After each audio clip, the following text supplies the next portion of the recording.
Hello friends, എല്ലാവർക്കും നമസ്കാരം. എല്ലാവരും കാത്തിരിക്കുന്ന നിങ്ങളുടെ ഇഷ്ടവിശേഷത്തിലേക്ക് ഇഷിതയുടെയും മഹേഷിൻ്റെയും ഇന്നത്തെ കഥയിലേക്ക് എവർക്കും സ്വാഗതം. എല്ലാവർക്കും നല്ലൊരു ദിവസം ആശംസിച്ചുകൊണ്ട് നമുക്ക് ഇന്നത്തെ കഥയിലേക്ക് പോകാം കേട്ടോ. അങ്ങനെ നമ്മുടെ മനസ്സിനെ വന്ന് കയറുകയാണ്.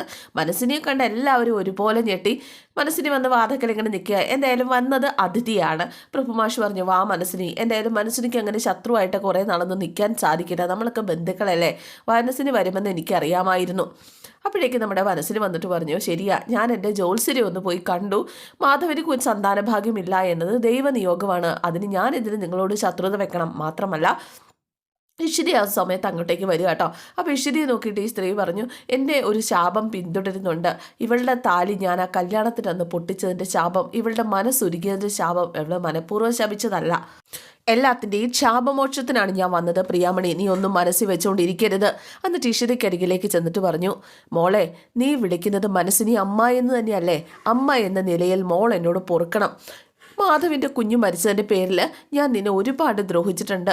എന്നോട് നീ പൊറുക്കില്ലേ എന്നൊക്കെ ചോദിച്ചുകൊണ്ട് മനസ്സിനിയുടെ അഭിനയം അതങ്ങോട്ട് ഓസ്കാർ ലെവലിൽ കാഴ്ചവെക്കുകയാണ്. അപ്പോഴേക്കും പ്രഭുമാഷ് പറഞ്ഞു, പശ്ചാത്തപിക്കുന്നവർക്ക് പാപമോചനം കിട്ടുമെന്നല്ലേ? എന്തായാലും ഈ പശ്ചാത്താപം മാത്രമല്ല, നമ്മൾക്ക് ഇപ്പോൾ ഇശുവിൻ്റെ വിവാഹമാണ് പ്രധാനം. അത് മനസ്സിന് കൂടി നിന്ന് അങ്ങ് നടത്തും അല്ലേ പ്രിയമണി? അപ്പോഴേക്കും പ്രിയമണിക്കും സന്തോഷമായിട്ടോ. വന്നത് ഒത്തിരി സന്തോഷമായി. നമ്മളെ ബന്ധുക്കളല്ലേ. അഷിതേ, എന്താ ഇങ്ങനെ നിൽക്കുന്നത്? പോയി ചായ എടുക്കുക. ചായ എടുക്കട്ടെ അമ്മേ? വേണ്ട മോളെ, അമ്മ നിന്നെയും ഒരുപാട് ദ്രോഹിച്ചിട്ടുണ്ട്. അമ്മേ, ഞാനതൊന്നും അത്ര കാര്യമായിട്ട് എടുത്തിട്ടില്ല അമ്മേ. ഇപ്പോഴാ എൻ്റെ അമ്മ യഥാർത്ഥ അമ്മയായത് എന്ന് പറഞ്ഞു മോൻ മഹേശ്വരും. ഇഷു, മോളിങ് വന്നേ. എന്നിട്ട് ഇഷുവിനോട് സംസാരിക്കാനായിട്ട് പറയുകയാണ്. എന്നിട്ട് മനസ്സിനിയുടെ അരികിൽ വന്നു നിന്നിട്ട് നമ്മുടെ ഇഷിത പറഞ്ഞു, ഞാനൊന്നും മനസ്സിൽ സൂക്ഷിച്ചിട്ടില്ല അമ്മേ. എനിക്ക് കുഴപ്പമൊന്നുമില്ല. എനിക്ക് അമ്മയോട് ഒരു വിരോധവും ഇല്ല. എടി, ഞാനെല്ലാം മനസ്സിൽ സൂക്ഷിച്ചിട്ടുണ്ടടി. എൻ്റെ മാധവിൻ്റെ കുഞ്ഞിനെ നീയല്ലേടി കൊന്നത് എന്നൊക്കെ മനസ്സിലിങ്ങനെ ചോദിക്കുകയാണ് മനസ്സിന്. അപ്പോഴേക്കും ചിപ്പിമോൾ അങ്ങോട്ടേക്ക് വന്നു. അയ്യോ, ഇതല്ല മഹേഷിൻ്റെ മോള്. ആ മോള് മഹേഷിൻ്റെ മാത്രം മോളൊന്നും അല്ല, ഡോക്ടർ ഇഷിതയുടെയും കൂടെ മോളാ എന്ന് ചിപ്പി പറഞ്ഞപ്പോഴേക്കും, ഈ അമ്മൂമ്മ അറിയോ? അതെ ഇഷിത, ഇതാണ് അഷിതാമ്മയുടെ മദറിലോ എന്ന് ഇഷിത പറഞ്ഞു കൊടുക്കുക കേട്ടോ. അപ്പോഴേക്കും സുചിത്ര അങ്ങോട്ടേക്ക് വന്നു. മോളെ, സുഖാണോ? അപ്പോൾ സുചിത്ര പറഞ്ഞു, ആ സുഖം. വിവാഹം കഴിഞ്ഞേ മനസ്സിന് പോകാവുള്ളൂ. വിവാഹം കഴിഞ്ഞാലും ഞാൻ പോണില്ല, പോരെ എന്നൊക്കെ ചോദിച്ചു മനസ്സിന്. എല്ലാവർക്കും ഒത്തിരി സന്തോഷമായിട്ടോ. പിന്നെ കാണിക്കുന്നത് നമ്മുടെ ആകാശിനെയും രചനയാണ്. ആകാശിന് കോഫിയൊക്കെ ആയിട്ട് വന്നതാണ് രചന. അല്ല, എങ്ങോട്ടാ ഈ യാത്ര? ഞാൻ പറഞ്ഞില്ലേ ചിപ്പിയെ വിളിക്കാൻ വേണ്ടിയിട്ട്. ഇഷിത ഇങ്ങോട്ട് കൊണ്ടാക്കില്ലേ? ആക്കും. എന്നാലും എൻ്റെ തലച്ചോറിന് എന്തോ തകരാറുള്ളത് പോലെ അതിങ്ങനെ ചൂടായിക്കൊണ്ടിരിക്കുക. വല്ല ന്യൂറോ സർജറിയും കാണണോ? സെൽഫ് ട്രീറ്റ്മെൻറ്റാണ് വേണ്ടത്. എത്ര കൂട്ടിയിട്ടും കുടിച്ചിട്ടും ഉത്തരം അങ്ങോട്ട് ശരിയാകുന്നില്ല. ഇഷിത വിവാഹം ചെയ്യുന്നത് മഹേഷിന് തന്നെയല്ലേ എന്നതാണ് എൻ്റെ ചോദ്യം. ഇന്നലെ ഞാൻ ഉറങ്ങിയിട്ടില്ല. ഇഷിതയെ മഹേഷ് വിവാഹം കഴിച്ചോട്ടെ, അതിനെന്താ? അതായിക്കോട്ടെ, എനിക്കെൻ്റെ മോളെ വേണം. അതാ വിവാഹം തടസ്സമാണ്. എന്ന ഒരു കാര്യം ചെയ്യുക.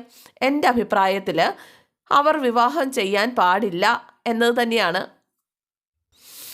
അവൻ സ്വസ്ഥതയോടെ ജീവിക്കാൻ പാടില്ല, അതാണ് ഞാൻ ആഗ്രഹിക്കുന്നത് എന്ന് ആകാശ് പറയാട്ടോ രചനയോട്. എൻ്റെ കമ്പനിയിലെ ഗുമസ്തൻ എന്നോട് യെസ് സാർ, നോ സാർ എന്നൊക്കെ പറഞ്ഞുകൊണ്ടിരുന്ന ഓച്ചാനിച്ച് നിന്നവൻ ഇന്ന് എൻ്റെ മുമ്പിൽ കസരയിട്ട് കാലുമേ കാലും കയറ്റി വെച്ചിരിക്കുക. അതെന്നെ വല്ലാതെ ഭ്രാന്ത് പിടിപ്പിക്കുന്നുണ്ട് രചന. അപ്പോഴേക്കും രചന പറഞ്ഞു, ഞാൻ മറ്റൊരു നിലയിൽ ചിന്തിച്ചു. ഇഷിത എന്നോട് അങ്ങനെ ചെയ്യുമോ? ഞാൻ അവളോട് സ്നേഹത്തോടെയല്ലേ സംസാരിച്ചിട്ടുള്ളൂ. നമ്മൾ ചോദിച്ചതല്ലേ മഹേഷ് ആണോ എന്ന്. ഇല്ല എന്ന് അവൾ ഉറപ്പിച്ച് പറഞ്ഞതല്ലേ. എനിക്കതിലൊരു കള്ളം കാണാൻ കഴിയുന്നു. അതെന്താണെന്ന് എനിക്ക് അറിഞ്ഞുകൂടാ. എന്തായാലും ഞാൻ അന്വേഷിക്കും. ചിപ്പിയെ പോയി വിളിക്കുമ്പോൾ അവിടെ നിന്ന് എന്തെങ്കിലും സൂചന കിട്ടാതിരിക്കില്ല. ഞാൻ പോയിട്ട് വരാം. 1 മിനിറ്റ് ഡിയർ എന്ന് പറഞ്ഞിട്ടുകൊണ്ട് രചനയോട് പറയാണ്. തൻ്റെ ഇൻവെസ്റ്റിഗേഷനൊക്കെ നടക്കട്ടെ. ശാന്തമായി ഉറങ്ങുന്ന കടൽ, അതിനടിയിൽ അഗാധമായ ചുഴികളുണ്ടാകാം. അതുപോലെ ഇഷിതയുടെ വിവാഹത്തിന് പിന്നിൽ വലിയ വലിയ ചുഴികളുണ്ടാകാം. കണ്ടുപിടിക്കുന്നീയ ഇഷിതയുടെ വിവാഹം മുടക്കാനുള്ള ചുഴികളും ആകും അത്. ഇഷിതയുടെ വിവാഹം ഒരിക്കലും നടക്കാൻ പോകുന്നില്ല, നീ പേടിക്കണ്ട. എന്തായാലും താൻ പോയിട്ട് വാ. നമ്മുടെ ആകാശിനറിയാലോ ഇഷിതയെ അറസ്റ്റ് ചെയ്യാനുള്ള പണികളൊക്കെ ഇവർ ഒരുക്കി വെക്കുന്നുണ്ട് എന്ന്. അതുകൊണ്ട് തന്നെയാണ് ഇഷിതയുടെ വിവാഹം നടക്കില്ല എന്ന് അയാൾ ഇത്ര ഉറപ്പിച്ച് പറയുന്നത്. രചന അങ്ങ് പോയി. ഇതേസമയം നമ്മുടെ ഇഷിതയുടെ വീട്ടിൽ ഡാൻസ് പ്രാക്ടീസ് ഒക്കെ നടക്കുകയാണ്. അഷിതയും ഇഷിതയും സുചിത്രയും ചേർന്നിട്ട് ഇനി ചായ കുടിച്ചിട്ടാകാം എന്ന് പ്രിയാമണി പറഞ്ഞപ്പോഴേക്കും സുചിത്ര പറഞ്ഞു, ചായ മാത്രം പോരാ, കഴിക്കാനായിട്ട് എന്തെങ്കിലും ഹെവി ആയിട്ട് വേണം. അല്ല, നിങ്ങൾ ഇത്ര പെട്ടെന്ന് ഡാൻസ് പ്രാക്ടീസ് ഒക്കെ കഴിഞ്ഞോ? ആ, ഞങ്ങൾ ജന്മന ഡാൻസേഴ്സ് അല്ലേ എന്ന് ഇഷിത ഇങ്ങനെ ചോദിക്കുക. അമ്മയും കൂടെ പെർഫെക്റ്റ് ആയാൽ മതി. ഞാനും ജന്മന ഡാൻസറല്ലേ, പിന്നെന്താ? എല്ലാവരുമായിട്ട് എനിക്ക് ഒന്നേ പറയാനുള്ളൂ, ആ 101 ടീമിൻ്റെ ഡാൻസിനേക്കാൾ ഗംഭീരമാക്കണം നമ്മൾ. പിന്നെ ഒരു മിനിറ്റേ എന്ന് പറഞ്ഞ് പതുക്കെ കഥ കടച്ചിട്ടിട്ട് സംസാരിക്കുക കേട്ടോ. ആരും കേൾക്കാതെയാണ് സംസാരം. അതെ, തഞ്ചാവൂർ നാഗവല്ലിയുടെ കൂത്തല്ല നമ്മുടെ ഡാൻസ് എന്ന് തെളിയിച്ചു കൊടുക്കണം. എല്ലാവരും പറയണം പ്രിയാമണി ടീം സൂപ്പറാണെന്ന്.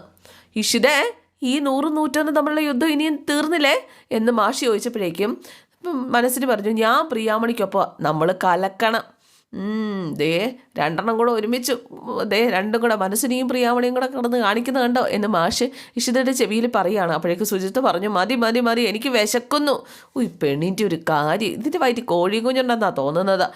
എന്തായാലും നമ്മുടെ രചന ആ സമയം അങ്ങോട്ടേക്ക് വരികയാണ്. ഫ്ലാറ്റിൻ്റെ മുന്നിലെത്തി.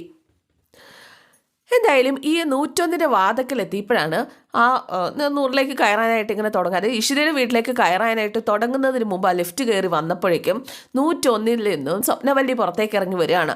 സ്വപ്നവല്ലി എവിടെയോ പോകാനായിട്ട് ഇറങ്ങി വന്നതാണ്. രചനയെ കണ്ടതും ഓ എന്നും പറഞ്ഞ് ഒരു രക്തം മൊത്തം അങ്ങോട്ട് തിളച്ചിട്ട് ദേഷ്യത്തോടു കൂടി, രചന നീ ഇതെങ്ങോട്ടാ? നീ എന്തിനാ ഇവിടെ മണപ്പിച്ച് നടക്കണമെന്ന് എനിക്ക് നന്നായിട്ട് അറിയാം. മഹേഷ് കല്യാണം കഴിക്കാൻ പോകുന്ന പെൺകുട്ടിയെ അറിയണം. പിന്നെ നിങ്ങളുടെ മോൻ കെട്ടണത് ആരാന്നറിഞ്ഞിട്ട് എനിക്കെന്താ? എനിക്ക് വേറെ ജോലിയുണ്ട്. അയ്യോ, നിനക്ക് കുറേ ജോലിയുണ്ടല്ലോ. കുഞ്ഞിനെ കുളിപ്പിക്കണം, കുഞ്ഞിനെ ഊട്ടണം, സ്കൂളിൽ കൊണ്ടുപോയി ആക്കണം, താരാട്ട് പാടണം. നിനക്ക് കളക്ടറേറ്റിൽ പോയിട്ട് കളക്ടറായിട്ട് ജോലി ചെയ്യണ്ടേ? അതിലും വലിയ ജോലിയില്ലേ? നിന്റെ കൂടെ ഒരുത്തം മണപ്പിച്ച് നടക്കുന്നുണ്ടല്ലോ ഒരു ചിങ്കടി. അവൻ നാട്ടുകാരെ പറ്റിച്ച് കാശുണ്ടാക്കിയിട്ട് വരുമ്പോൾ നിനക്ക് തിന്ന് വീപ്പക്കുറ്റു പോലെ ആകാലോ. ദേ അനാവശ്യം പറയരുത്. എടി, നാട്ടിൽ ഏതെങ്കിലും ബ്യൂട്ടി പാർലർ നീ കയറാതെ വിട്ടിട്ടുണ്ടോ? സകലത്തിലും കയറി സുമിൻ്റ് പൂട്ടിയിട്ട് കുറേ റോസ് പെയിൻറ്റും വാരി തേച്ച് നടക്കും. എന്നിട്ട് ലോക ചുണ്ടരിയാണെന്നാ വിചാരം. ശരിക്കൊന്ന് കുളിച്ചാൽ നിന്റെ വിശ്വരൂപം കാണാം. സത്യത്തിൽ നിനക്ക് എന്താടി ജോലി? ഒന്നും മിണ്ടാതിരിക്കുന്നുണ്ടോ? ഞാൻ പറയും. നിന്റെ കഥ ആർക്കാ അറിയാത്തത്? എൻ്റെ മകൻ്റെ വഴി നാശമാക്കാൻ നീ അവൻ്റെ വിവാഹം നശിപ്പിക്കാമെന്ന് കരുതിയോ? ഞാൻ കൊന്നിടുവേൻ. നീ എന്ത് ചെയ്താലും ഏക്കത്തില്ല. എല്ലാം ഫിക്സായി. നിനക്കറിയാവോ മഹേഷ് ആരെയാ കല്യാണം കഴിക്കണത് എന്ന് പറയണ്ടേ? അതറിഞ്ഞാലേ നീ ഹാർട്ട് അറ്റാക്ക് വന്ന് ചത്തുപോകും. പക്ഷെ നീ ഇപ്പം അതറിയണ്ട. നീ ഇങ്ങനെ ശ്വാസം മുട്ടി ഇങ്ങനെ നടക്ക്. അപ്പോൾ കഴിഞ്ഞോ എന്ന് രചന ചോദിച്ചപ്പോൾ കഴിഞ്ഞിട്ടില്ല, ഇനിയും പറഞ്ഞു തരാം. ഇതേസമയം നമ്മുടെ മാഷ് കണക്കെഴുതിക്കൊണ്ടിങ്ങനെ ഇരിക്കുകയാണ് കേട്ടോ. കണക്കെഴുത്തൊന്നും ഇഷ്യൂ കാണണ്ട, ദൂർത്താന്നും പറഞ്ഞ് അവൾ പിന്നെ പ്രശ്നം ഉണ്ടാക്കും കേട്ടോ. എന്തേലും പറഞ്ഞായിരുന്നോ? ഇപ്പോഴേ പറഞ്ഞു ദൂർത്താന്ന്. ഞാൻ പറഞ്ഞ എൻ്റെ ആഗ്രഹം അല്ലേന്ന്. ഒന്നിനും ഒരു കുറവും വരണ്ട, നടത്തിക്കോ എന്ന് പ്രിയാമണി. ഇതേസമയം നമ്മുടെ ഇഷിതയും അഷിതയും സുചിത്രയൊക്കെ വാങ്ങിച്ചുകൊണ്ട് വന്ന സാധനങ്ങളൊക്കെ ഇങ്ങനെ നോക്കുകയാണ്. ആ സമയത്ത് ഇഷിതയ്ക്കൊരു കോൾ വരികയാണ്. എന്താ മൃണനി, വിവാഹത്തിരക്കിലായിരിക്കും അല്ലേ? അത്ര തിരക്കൊന്നുമില്ല, എനിക്കൊരു 5 മിനിറ്റ് തരാമോ? പിന്നെന്താ? ഇഷിത പറഞ്ഞോളൂ. ഞാൻ ഹോസ്പിറ്റലിലേക്ക് പോകാൻ റെഡി ആയിട്ട് നിൽക്കുക. വരുന്ന വഴിക്ക് എവിടെയാണെന്ന് വെച്ചാൽ കാണാം, ലൊക്കേഷൻ മെസ്സേജ് ചെയ്താൽ മതി. ശരി ആയിക്കോട്ടെ എന്നൊക്കെ പറഞ്ഞിട്ട് കോള് കട്ട് ചെയ്യുകയാണ്. ഇതേസമയം നമ്മുടെ പ്രിയമണിയും മാഷും കൂടെ ഈ ചർച്ചയിലാണ് എന്തൊക്കെയാണ് ഫുഡിന് വേണ്ടത് എന്നൊക്കെ. അപ്പോഴേക്കും സ്വർണ്ണമൊക്കെ ലോക്കറിൽ നിന്ന് എടുക്കണ്ടേ എന്ന് ചോദിച്ചാൽ അഷിത അങ്ങോട്ടേക്ക് വന്നു. നാളെ ഉച്ച കഴിഞ്ഞ് ലോക്കറിൽ നിന്ന് സ്വർണ്ണം എടുത്താൽ മതി. അപ്പോഴാണ് കോളിംഗ് ബെല്ല് കേൾക്കുന്നത്. രചന അങ്ങോട്ടേക്ക് വന്നു. രചനയെ കണ്ടതും സുഖമല്ലേ എന്നൊക്കെ ചോദിച്ചുകൊണ്ട് പ്രിയാമണി ഇരിക്കുക എന്നൊക്കെ പറയാം. എനിക്ക് ഇഷിതയൊന്ന് കണ്ടാൽ മതി. നിങ്ങൾ വിവാഹത്തിരക്കിലല്ലേ? അല്ല, കുടിക്കാൻ എന്താ വേണ്ടത്? കുടിക്കാനൊന്നും വേണ്ട. അങ്ങനെ ഇഷിതയെ കാണാനായിട്ട് ഇഷിതയുടെ റൂമിലേക്ക് പോവാണ് രചന. മോളെ ഇഷു, ഇതാരാ വന്നിരിക്കുന്നത് നോക്കിയേ. ഇത് സർപ്രൈസ് ആണല്ലോ. ഇഷിതയുടെ വിവാഹമല്ലേ, വരണമല്ലോ. ചിപ്പിയും കൊണ്ടുപോകാം. സന്തോഷം. അല്ല, വിവാഹച്ചക്കൻ്റെ ഫോട്ടോ ഒന്നും ഇതുവരെ കാണിച്ചു തന്നില്ലല്ലോ. അത് സൂക്ഷിച്ചിട്ടില്ല. കല്യാണക്കുറി അടിച്ചില്ല, ഫോൺ ചെയ്ത് പറയായിരുന്നു. ഇന്നാ എൻ്റെ വക ഒരു ഗിഫ്റ്റ്, ചെറിയൊരു ഗിഫ്റ്റ് എന്ന് പറഞ്ഞ് തുറന്നു നോക്കി കഴിഞ്ഞപ്പോഴേക്കും ഒരു ഓർണമെൻറ്റ്സ് ആണ് കേട്ടോ. ഇതെന്താ ഓർണമെൻറ്റ്സോ? ചെറിയൊരു ചെയിന്. അത് സ്വീകരിച്ചു നമ്മുടെ ഇഷിത. ഞാൻ കുടിക്കാൻ എന്തെങ്കിലും എടുക്കാം. അത് അപ്പോൾ അവൾ പറഞ്ഞു, വേണ്ട, അത് ശരിയല്ലല്ലോ, ഞാൻ എന്തെങ്കിലും എടുത്തിട്ട് വരാം എന്ന് പറഞ്ഞ് എടുക്കാനായിട്ട് ഇഷിത അങ്ങ് പോവുകയാണ്. അവിടെയുള്ള ഓരോ സാധനങ്ങളും നമ്മുടെ ഇവളൊന്ന് വാച്ച് ചെയ്യാണ് രചന. അപ്പോഴാണ് വേൾഡ്സ് ബേഴ്സ് മാം എന്നെഴുതിയ ആ ട്രോഫി അവിടെ ഇരിക്കുന്നത് കാണുന്നത്. രചനയ്ക്ക് ആ സത്യം മനസ്സിലായി. ചിപ്പിമോൾ ഇത് തനിക്ക് വേണ്ടി തന്നതല്ല, തനിക്ക് വേണ്ടി സെലക്ട് ചെയ്തതല്ല, ഇഷിതയ്ക്ക് സെലക്ട് ചെയ്തതാണ്, ഇഷിതയ്ക്ക് കൊടുക്കാൻ കൊണ്ടുവന്നതാണെന്ന് ഓർത്ത് ചങ്ക് പൊട്ടുകയാണ്. രചന പിന്നെ അവിടെ നിന്നില്ല. രചന അവിടെ നിന്ന് ഇറങ്ങിപ്പോവുക.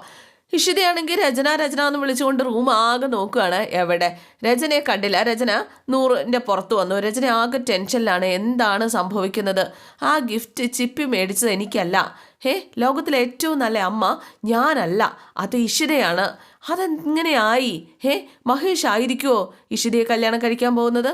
അതറിഞ്ഞേ മതിയാവൂ. എനിക്കതറിയണം. It's not possible. അവൾ അങ്ങനെ വന്ന് ആലോചിച്ച് നിൽക്കുമ്പോഴാണ് വീണ്ടും സ്വപ്നവല്ലിയെ കാണുന്നത്. നീ പോയില്ലേടി, ഇറങ്ങിപ്പോടി. നീ എന്തിനാ വന്നത്? എന്തെങ്കിലും തരികട പരിപാടിയാണെങ്കിൽ സ്വപ്നവല്ലിയെ നിനക്ക് അറിയില്ല. കുത്തിപ്പിടിച്ച് ഞാൻ തറയിലടിക്കും. എന്താണ് നീ നോക്കി നിൽക്കുന്നത്? ഇതൊരു കല്യാണ വീട്. പോടി വിവരം കെട്ടവളെ. അപ്പം എനിക്കൊരു കാര്യം അറിയണം. എന്താ അറിയേണ്ടത്? മഹേഷ് ആരെ വിവാഹം ചെയ്യുന്നത്? അയ്യോ, നിനക്കത് അറിയാതെ പറ്റുന്നില്ല അല്ലേ? അയ്യോ, നെഞ്ചടിക്കുന്നുണ്ടോടി. എന്നാ ഇതിനായിട്ട് നീ ഇവിടെ വന്നതല്ലേ? ഞാൻ പറഞ്ഞേക്കാം മഹേഷ് ആരെ വിവാഹം ചെയ്യുന്നത് എന്ന്. മഹേഷ് വിവാഹം കഴിക്കാൻ പോകുന്നത് മഹേഷിൻ്റെ ഭാര്യയായിട്ട് വരുന്ന പെണ്ണിനെയാണ്. മതിയായില്ലേ നിനക്ക്? ഇനി നീ പൊക്കോട്ടോ. ഇനി നീ എന്തിനാ നിൽക്കുന്നത്? പൊടി പൊടി പൊടി പൊടി പൊടി.